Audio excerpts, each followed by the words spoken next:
Bias perang Rusia versus Ukraina. 11 hari sudah operasi militer khusus atau invasi Rusia ke Ukraina. Tepatnya narasi ini ketika ditulis pada Selasa 8 Maret 2022, beberapa minggu ke belakang media ramai memberitakan tentang invasi Rusia ke Ukraina. Ada juga beberapa media yang menyebutnya bukan invasi tapi operasi militer. Ada media yang memberitakan tentang orang atau tokoh negara yang pro-Rusia, ada juga media yang memberitakan sebaliknya. Well, namanya juga pemberitaan sebuah informasi terkadang bias. Efeknya apa yang terjadi? Khususnya di warga negara plus 62, tanpa kita sadari, masyarakat terpolarisasi terpecah menjadi dua, dengan pandangan dan pemahaman yang berbeda. Jika sekedar beda mungkin baik-baik saja, tapi kalau sudah baku hantam, setidaknya di sana sedang terjadi konflik, jangan sampai membuat konflik baru di sini.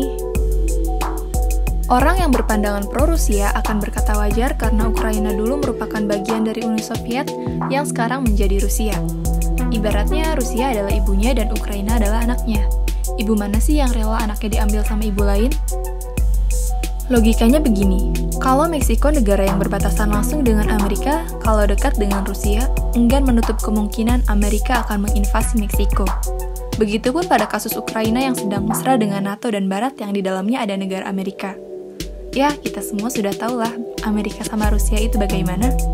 Ujar orang yang pro-Rusia. Orang yang pro-Ukraina akan berpandangan bahwa itu melanggar HAM.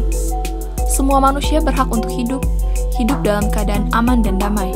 Rusia itu penjahat, mereka itu penjajah, itu bagian dari imperialisme, ujar orang yang pro-Ukraina, dan masih banyak pandangan dan pemahaman yang lainnya.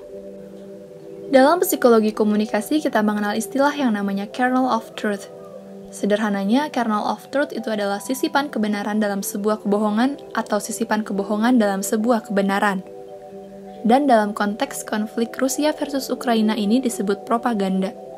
Hal ini sangat penting karena dapat membiaskan informasi yang sangat luar biasa. Percaya deh, baik pihak Rusia ataupun Ukraina sama-sama melakukan hal tersebut, terutama dalam upaya mendapat dukungan dan simpati dari dunia.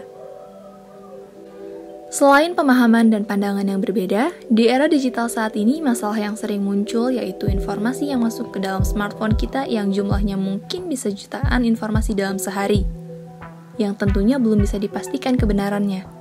Simpelnya, banyak disinformasi yang masuk ke dalam diri kita.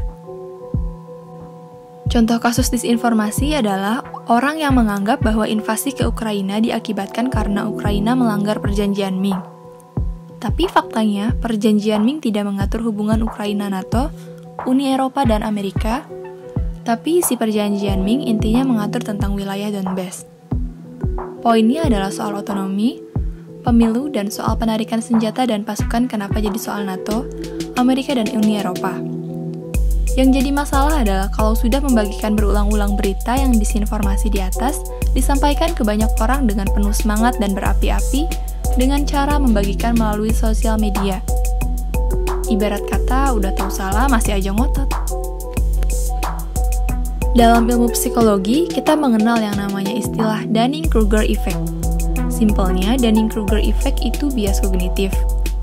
Lebih sederhananya, orang yang tahu sedikit tentang suatu hal tapi sudah merasa seakan-akan dia adalah ahlinya dan mengetahui banyak tentang suatu hal tersebut. Dan fenomena ini sering terjadi di sekitar kita. Bahkan mungkin kita sendiri pernah mengalami Dunning-Kruger Effect tersebut. Hayo, ngaku.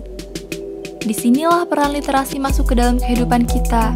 Simpelnya, literasi itu adalah kecakapan dalam menyelesaikan permasalahan dalam kehidupan kita. Pada kasus ini, kita menyadari betapa pentingnya literasi, terutama literasi digital. Apalagi di era kehidupan serba canggih seperti sekarang ini. Peran literasi digital sangat dibutuhkan oleh semua kalangan masyarakat.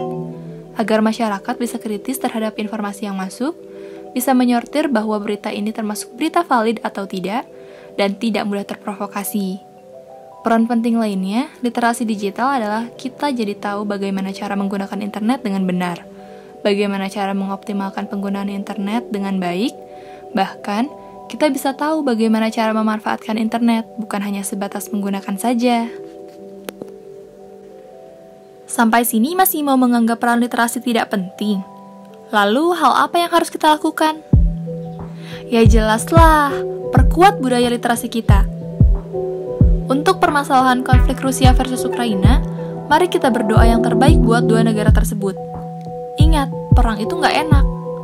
Yang jadi korban ya warga sipil kedua negara tersebut. Rakyat di sana hari ini selain mendapatkan ancaman virus corona, tentu mendapatkan ancaman rudal. Mereka nggak cuma butuh cuci tangan, pakai masker, social distancing, tapi mereka butuh jaminan keamanan. Belum lagi masalah pasokan bahan makanan. Belum lagi dampak psikologis yang ditimbulkan berupa trauma terhadap kejadian konflik ini.